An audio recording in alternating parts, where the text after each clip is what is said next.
हम शेयर खरीदते हैं तो शेयर गिर जाता है, और हम जब शेयर बेचते हैं तो शेयर का भाव बढ़ जाता है। ये मैंने बहुत लोगों से सुना, और बहुत लोग कमेंट भी करते हैं, बहुत लोगों का कंसर्न भी है कि भैया हमारे खरीदते ऐसा क्या हो जाता है कि शेयर गिर जाता है, हम बेचते हैं तो शेयर बढ़ जाता है। तो हमारी किस्मत खराब है, हम ही पनौती हैं कि क्या शेयर मार्केट में क्या गड़बड़ हो रहा है। देखो, ये आपकी अकेले की समस्या नहीं है, बहुतों की समस्या है, बहुतों का कहना है। तो आज इस पर थोड़ा विस्तार से हम बात करेंगे कि शेयर मार्केट में इन्वेस्ट करने के कुछ प्रैक्टिकल लेसन बहुत ज़रूरी होते हैं।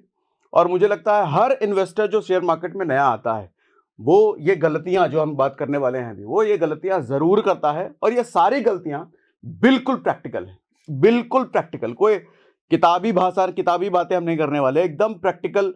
आपके जहन में कहीं ना कहीं ये बातें आती होंगी, आप किसी को हो सकता है बताते नहीं होंगे, वो आपके जहन वाली बातें आज निकाल करके हम डिस्कस करने वाले हैं। ठीक है, मैंने यहाँ पे लिखा भी है, मार्केट का हर इन्वेस्टर ये गलतियां करता ही करता है।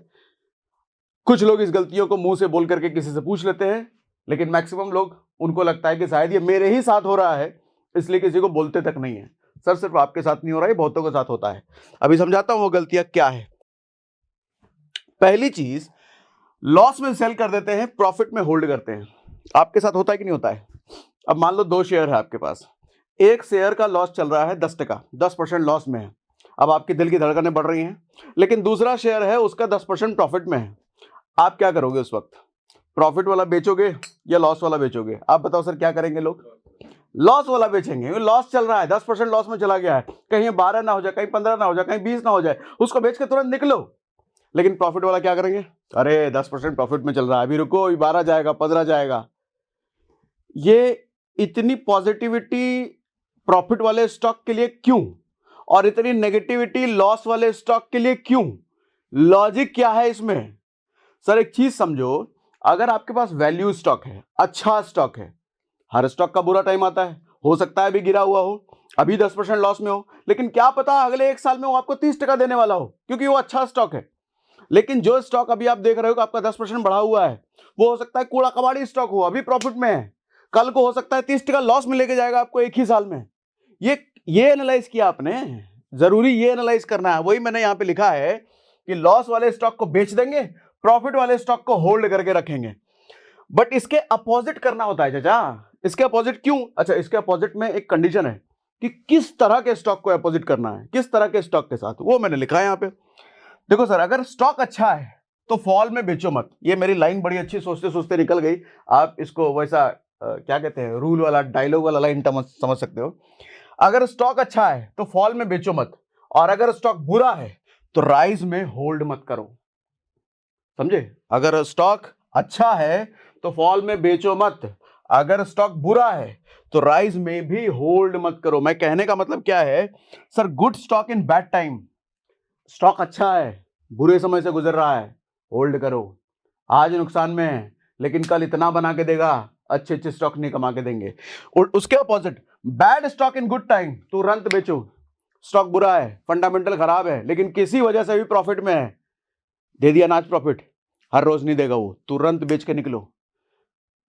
अब ये कैसे समझ में आएगा अच्छा स्टॉक बुरा स्टॉक? तो इसका तो फिर पूरा लेसन हम फंडामेंटल्स पर हम करेंगे, तब समझ में आएगा। लेकिन मोटा मोटी अगर इन्वेस्टर हो तो इतना तो समझ में आता है कि कौन सा खराब स्टॉक है, कौन सा अच्छा स्टॉक है। 2 कौड़ी का स्टॉक है, प्रॉफिट में है, तुरंत बेच दो, तुरंत। जितना ही प्रॉफिट मिल रहा है तुरंत, क्योंकि कल का भरोसा नहीं है भैया, कहां गर्त में ले जाकर के आपको फंसाएगा पता नहीं है। लेकिन स्टॉक अच्छा है, बड़ा स्टॉक है, फंडामेंटल्स तगड़े हैं, बिजनेस तगड़ा कर रही है। आज बुरा टाइम है, आज गिरा हुआ है, लेकिन कल वो उठेगा ही उठेगा, क्योंकि स्टॉक तगड़ा है। ठीक है? Good stock in bad time hold करो, bad stock in good time तुरंत बेच के निकलो। अगली बात, आर यू मोमेंटम इन्वेस्टर और वैल्यू इन्वेस्टर? होता क्या है, हम इन्वेस्टर तो बन गए, कभी हम किसी स्टॉक के साथ सोचेंगे कि 1 महीने में बेच दें, 2 महीने में बेच दें, 15 दिन में बेच दें। कभी स्टॉक के साथ हमारा ये माइंडसेट होता है किसी स्टॉक के साथ, इसको तो मैं लाइफ टाइम रखूंगा, इसको तो 10 साल रखूंगा, 15 साल रखूंगा। पहले तो ये समझो कि आप हो कौन, वैल्यू इन्वेस्टर हो, मोमेंटम इन्वेस्टर हो। 2 चीजें होती है। मोमेंटम इन्वेस्टर किसको कहते हैं? जो मौका परस्त होता है।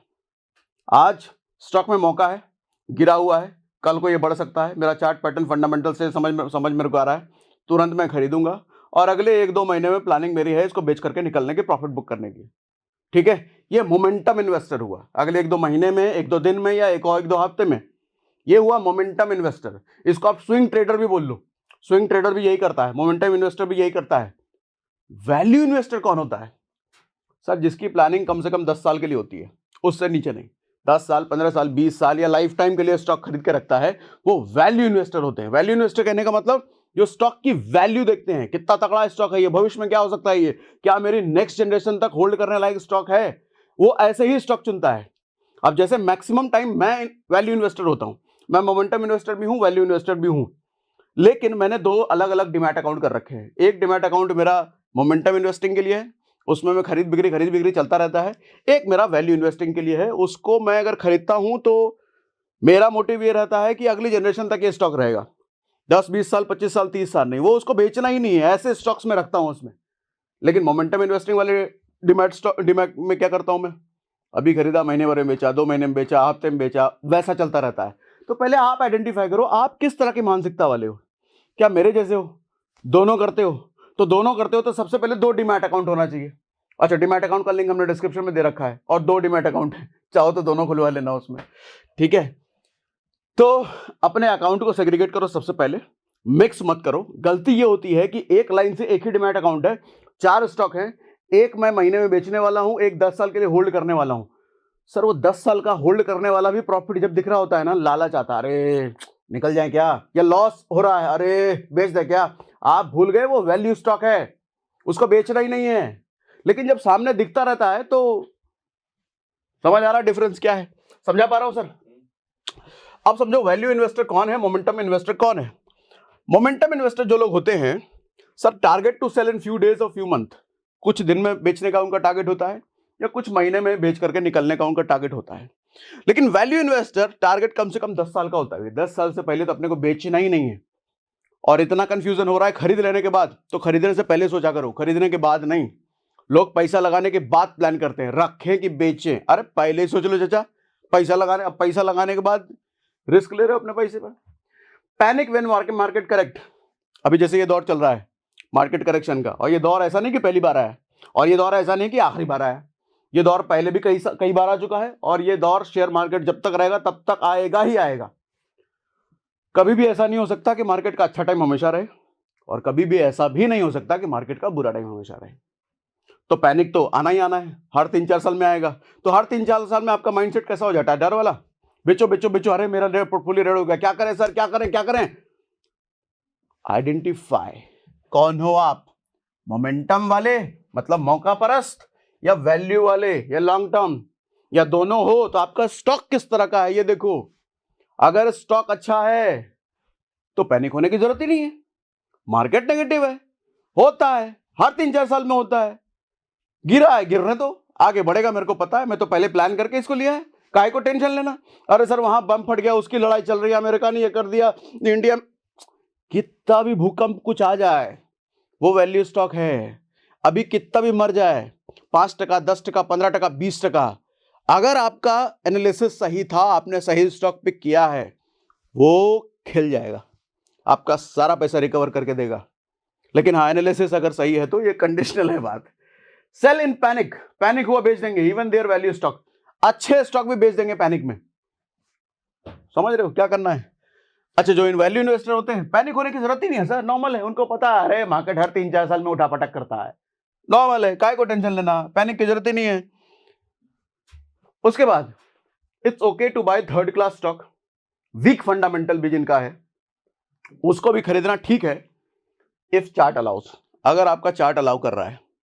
स्टॉक 2 कौड़ी का है मुझे पता है, पेनी स्टॉक है, घटिया है, फंडामेंटल में कुछ है ही नहीं, लेकिन चार्ट देख करके समझ में आ रहा है कि 1 आध महीने में ये कमा के देगा मेरे को, बढ़िया है, करो इन्वेस्टर्स में, कोई दिक्कत नहीं है। लेकिन वैल्यू इन्वेस्टर अगर कोई है, वो सिर्फ वैल्यू स्टॉक चुनेगा, थर्ड क्लास फंडामेंटल वाला स्टॉक चाहिए ही नहीं। भले चार्ट मेरे को बता रहा है कि 1 महीने में ये 50% कमा के देगा, डबल करके देगा, 3 गुना करके देगा, वो घुसेगा ही नहीं।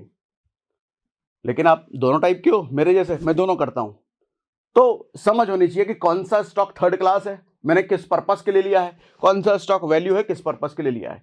ये पर्पस अगर आपको क्लियर है तो आप कभी टेंशन में नहीं आओगे। मार्केट में कुछ भी हो, कुछ भी का मतलब कुछ भी हो, और थर्ड क्लास स्टॉक रखने का नहीं है। प्रॉफिट हो रहा है, बुक करके निकलो, भले 2% प्रॉफिट है, 3% प्रॉफिट है, उम्मीद होती है 10% देगा, अरे दे दिया ना, निकलो। स्टॉक थर्ड क्लास है, कुछ भरोसा नहीं है उसका, ठीक, और अच्छा स्टॉक है तो भरोसा ही भरोसा। अच्छा, कुछ लोग फिर पूछते हैं एसआईपी का क्या करें सर? अरे एसआईपी चचा वैल्यू इन्वेस्टिंग में आता है, पैनिक होने की जरूरत ही नहीं है। मार्केट कितना भी खराब है, कुछ भी बवंडर चल रहा है, कुछ भी का मतलब कुछ भी, एसआईपी वालों को पैनिक होने की जरूरत ही नहीं है। आप लॉन्ग टर्म वाले हो, आप वैल्यू इन्वेस्टर वाले हो, एसआईपी करने से पहले सोचा था कि जब मार्केट गिरेगा तो 2 महीने में एसआईपी बंद कर देंगे? नहीं ना, काय को टेंशन लेते हो, कुछ भी हो जाए मार्केट में। अगला, राइट एवरेजिंग। एवरेजिंग में बड़ा गड़बड़ करते हैं लोग। क्या करते हैं? Most people average when price fall. जब स्टॉक का प्राइस गिरा, 2% गिर गया, और हम हर जगह सुनते भी ना, बाय, जितना गिरे उतना खरीदो, जितना गिरे उतना खरीदो। गिरा और खरीद लिया और पैसा ऐड कर दिया, और गिरा और पैसा ऐड कर दिया, और गिरा और पैसा ऐड कर दिया। ये तो करते हैं और इसमें कुछ गलत नहीं है, अगर स्टॉक अच्छा है तो बिल्कुल कीजिए। प्रॉब्लम यह है कि स्टॉक जब बढ़ता है, जब स्टॉक ग्रो कर गया, आपका खरीदे हुए स्टॉक की बात कर रहा हूं, आपने खरीद रखा है, आपके पोर्टफोलियो में एडेड है, वो आपका पोर्टफोलियो में एडेड स्टॉक 5% बढ़ गया, 10% बढ़ गया, 15% बढ़ा हुआ है। आदमी क्या करता है मालूम? अरे प्रॉफिट दे रहा है, होल्ड करो। 3,000 के प्राइस में खरीदा था, आज 3,500 हो चुका है, आज 4,000 हो चुका है। उस समय और क्वांटिटी ऐड करना चाहिए, अगर वो वैल्यू स्टॉक है तो। आदमी क्वांटिटी ऐड नहीं करता, क्योंकि मेरा तो प्रॉफिट हो गया है 10%, 15%, 20%, अब काहे को मैं ऐड करूं? अरे सर, अगर अच्छा स्टॉक है तो और क्वांटिटी ऐड करेगा, और आप वैल्यू स्टॉक लिया है, आपने वैल्यू इन्वेस्टर अगर आप हो, 10 साल 20 साल के लिए लिया है, सर आज 3,000 का स्टॉक है, और 3,000 का स्टॉक अगर 3,500 हो गया है तो आपको लग रहा है तो बहुत बढ़ गया है, मेरे को प्रॉफिट दे दिया। सर वो 3,000 का स्टॉक कल 10,000 भी जाएगा, तो अभी तो आपने कम अमाउंट इन्वेस्ट करा होगा, कल को जब 10,000 चला जाएगा तो आपको अफसोस होगा, काश मैंने और क्यों नहीं ऐड कर दिया इसमें। तो इसलिए एवरेजिंग दोनों साइड से होती है। जब गिर रहा है तब तो करना ही करना है, अगर अच्छा स्टॉक है, थर्ड क्लास स्टॉक में नहीं, थर्ड क्लास स्टॉक में नहीं, अच्छा स्टॉक है, वैल्यू स्टॉक है, तो गिर रहा है तब तो एवरेजिंग करनी है। जब बढ़ा और क्वांटिटी ऐड करो चचा उसमें, क्योंकि आज 3,000 का है, कल 10,000 का होगा, 15,000 का होगा, 20,000 का होगा, पैसा कमा के देगा वो। ठीक है, तो राइट एवरेजिंग। अगली बात, हर अच्छे स्टॉक का बुरा दिन आता है। देखो होता क्या है, मैं तो कहता हूं इंसान हो या स्टॉक, बुरा दिन हर किसी का आता है। और इंसान हो या स्टॉक, अगर वो अच्छा है, मेहनती है, इंसान हो स्टॉक दोनों की बात कर रहा हूं, उसका अच्छा दिन भी आएगा। लेकिन क्या बुरा दिन हमेशा रहेगा? नहीं। लेकिन क्या अच्छा दिन हमेशा रहेगा? नहीं। दोनों चलते हैं चचा, लाइफ कॉम्बिनेशन में चलती है, good time bad time, good time bad time, good time bad time, ऐसे जिंदगी आगे बढ़ती चली जाती है। स्टॉक का भी सेम हाल होता है। अच्छा से स्टॉक, अच्छा स्टॉक गिरेगा, बुरा से बुरा स्टॉक बढ़ेगा, दोनों होगा। ऐसे ही मैं अभी 2 दिन पहले ऐसे ट्रेंड का देख रहा था, तो भैया 7,000 का स्टॉक जा चुका है। मैं कहा कौन लेगा इसको? 7,000 का स्टॉक हो सकता है ठीक हो, हाँ ना, मैं हम कुछ नहीं बात कर रहे, लेकिन वो 7,000 का जा चुका। अरे ओवर प्राइस है वो। अच्छा 7,000 का जा चुका है, अब तो ये इतनी तेजी से बढ़ गया, अब तो लेना चाहिए, ले लेते हैं। ऐसे कई सारे स्टॉक्स आप देखते होंगे, अरे बाप रे बाप, भाग गया, ये तो भाग गया, और भागेगा, ले लेते हैं। जब आपके पोर्टफोलियो में था और वो प्रॉफिट दे रहा था, तब तो आपको लेना नहीं था।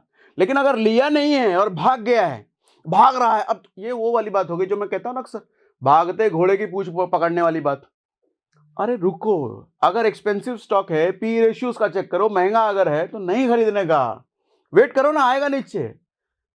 6 महीने बाद आएगा पता नहीं, साल भर बाद आएगा पता नहीं, कब आएगा, लेकिन स्टॉक का बुरा दिन आएगा। हर स्टॉक का बुरा दिन आता है, कितना भी best of the best fundamental हो, वो गिरेगा सर, गिरेगा, उसका बुरा दिन आएगा, आता ही आता है। किस वजह से आएगा पता नहीं, लेकिन आता ही आता है। कई बार कंपनी के खुद के बिजनेस में दिक्कत होती है, कई बार मार्केट की वजह से गिरता है, किसी वजह से गिरेगा, लेकिन वो गिरेगा जरूर। तो वेट करो, कितना अच्छा स्टॉक है, वेट करो नीचे आने का। ऐसे महंगी चीजें मत खरीदो, एक्सपेंसिव स्टॉक्स मत खरीदो। एक्सपेंसिव खरीदोगे तो प्रॉफिट आपका कम हो गया ना।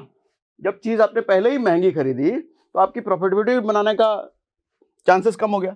Wait for bad time of good stock, wait for bad time of good stock. अच्छे स्टॉक का बुरे दिन का वेट करो। हर स्टॉक का बुरा दिन आता ही आता है, ऐसा कभी नहीं हो सकता कि स्टॉक कितना भी अच्छा हो उसका बुरा दिन ना आए। मैंने लिख भी दिया यहां पे। अगला जी, लोग सक्सेस को दिखाते हैं और फेलियर को छुपाते हैं। ऐसा लाइफ में भी होता है, ऐसा स्टॉक मार्केट में भी होता है। होता क्या है, मान लो आपका कोई दोस्त है जिसका नाम मनीष है। मनीष का पोर्टफोलियो आप देख रहे हो एक साल में भैया 20%। Oh my God. अब मनीष आपको चिल्ला चिल्ला के कह रहा है, अरे देख 20%, 20% प्रॉफिट, स्टेटस पे लगा रहा है, वो बता रहा है 4 लोगों को। आपका पोर्टफोलियो एक साल में 2% हो सकता है नेगेटिव, उसका 20% आपका नेगेटिव। आपको क्या लगेगा इस टाइम पे, अरे यार मनीष तो एक नंबर इन्वेस्टर है यार, क्या स्टॉक चुनता है, गजब, इसका तो 20% है, मुझे तो कुछ आता ही नहीं है। आप फिर वो चीज भूल गए। आप कौन हो, वैल्यू इन्वेस्टर, मोमेंटम वाले। जिस तरह के स्टॉक ले रखे हैं वो मोमेंटम वाले स्टॉक हैं या वैल्यू वाले हैं। सर मोमेंटम स्टॉक भले ही हो सकता है कि एक साल में 20%, 30%, 40% दे दे, लेकिन 10 साल बाद, 15 साल बाद, 20 साल बाद उस मोमेंटम स्टॉक का क्या होगा किसी को नहीं पता। लेकिन अगर वो वैल्यू स्टॉक है, तगड़ा फंडामेंटल वाला है, अच्छी कंपनी है, बड़ी कंपनी है, ब्लू चिप्स है, सर 10 साल में मोमेंटम वाले को कहीं पीछे छोड़ देगा वो। ऐसे ही मैं कहता हूं सर 10 साल बाद चेक करो उसी मनीष का पोर्टफोलियो, हो सकता है वो 5% पे रह जाए 20 से गिर करके।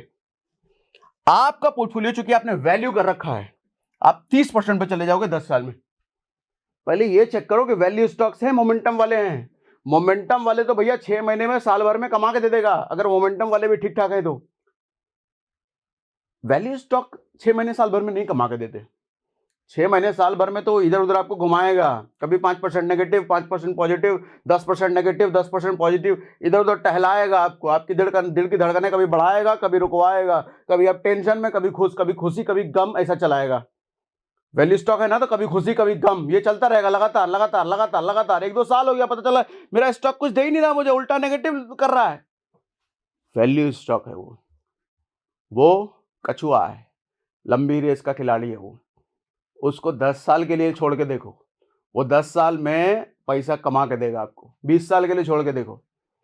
प्रॉब्लम सबसे बड़ी यही है कि हम नहीं डिफरेंशिएट करते वो किस तरह का स्टॉक है। ठीक है, स्टिक टू योर गोल। भैया कौन हो आप, मोमेंटम इन्वेस्टर या वैल्यू इन्वेस्टर, वो लिखा मैंने। शॉर्ट टर्म में मोमेंटम इन्वेस्टर का रिटर्न ज्यादा दिखेगा, बट लॉन्ग टर्म में वैल्यू इन्वेस्टर का ज्यादा होगा। Never compare your portfolio. हाँ, कभी भी अपना पोर्टफोलियो कंपेयर ही मत करो किसी से, क्योंकि आपको नहीं पता कि उसकी इन्वेस्टमेंट स्ट्रैटेजी या माइंडसेट कब का है, किस भाव पे खरीदा उसने, किस भाव पे वो निकलेगा, आपको नहीं पता। आपको तो अभी करंट का दिख रहा है 30% रिटर्न है भैया इसका, मेरा तो 5% है। कंपेयर ही नहीं करने का। कभी अपना पोर्टफोलियो किसी को दिखाओ मत, कभी किसी को बोलो मत कि अपना पोर्टफोलियो दिखाओ, खामखा टेंशन होगा।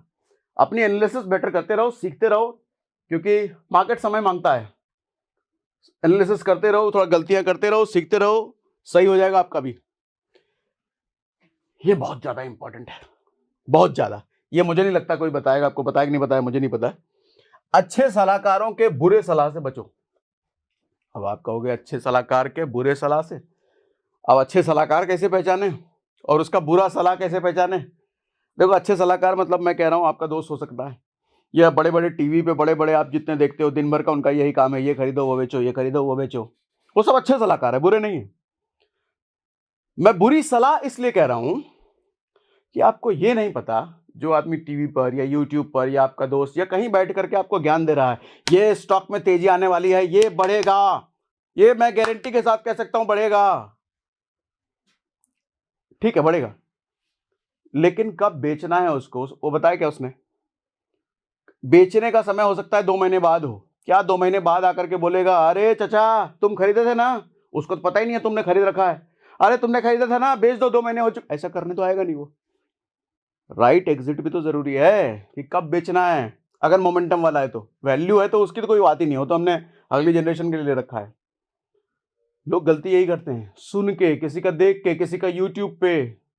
इसीलिए तो सेबी अब बैन लगा रही है, लोगों के वीडियो डिलीट कर रही है कि जो लोग स्टॉक की बात करते थे, ये खरीद लेना चाहिए, बेच लेना चाहिए, ऐसे वीडियो ही डिलीट कर रही है सेबी, क्योंकि ये सब लफड़ेबाजी चाहिए नहीं। लेकिन चलो यूट्यूब वालों को तो रोक लोगे, लेकिन टीवी वालों को, वो तो भैया पूरा सब कुछ लाइसेंस अथॉरिटी सब लेकर के बैठे हैं, उनको नहीं रोकने वाले। लेकिन गड़बड़ी तो उनकी वजह से भी हो रही है, और बड़ी गड़बड़ी हो रही है, उनको तो पूरा देश देख रहा है। एक यूट्यूब चैनल को तो कुछ लोग देख रहे हैं, लेकिन उनको पूरा देश देख रहा है। ये खरीदो वो बेचो, वो खरीदो वो बेचो। मैं नहीं कह रहा उनको देखना बंद करो, देखना ज़रूरी है, नॉलेज मिलती है, सीख मिलती है कि किस स्टॉक में क्या चल रहा है या मार्केट में क्या चल रहा है, बिल्कुल देखना चाहिए, मैं भी देखता हूँ और रोज़ देखो। अगर शेयर मार्केट से प्यार है फिर तो रोज़ देखो। लेकिन वो जो स्टॉक रिकमेंड कर रहे हैं, उनके रिकमेंडेशन से तुरंत बाय नहीं करो या उनके रिकमेंडेशन से तुरंत सेल मत करो, अपनी एनालिसिस करो, उनका सुन लो, अच्छे से सुनो किसके बारे में वो क्या कह रहे हैं, सुनो, अपनी एनालिसिस लगाओ, अगर आपकी एनालिसिस कह रही है कि इसको बाय करना चाहिए फिर खरीदो। लेकिन अंधा नहीं बनना, किसी ने कुछ बोल दिया तो हमने ले लिया। प्रॉब्लम सबसे बड़ी ये होती है कि एग्जिट का नहीं पता हमें। मैं ये नहीं कह रहा वो खराब स्टॉक कह रहे हैं बाय करने के लिए, हो सकता है बहुत अच्छा स्टॉक कह रहे हैं, लेकिन एग्जिट टाइम नहीं बता रहे वो, कि अभी अगर दिसंबर में खरीद रहे हो भैया फरवरी में इसको बेचना है, वो कोई नहीं बता सकता, वो दुनिया में कोई नहीं बता सकता, और वो भी नहीं बता रहे।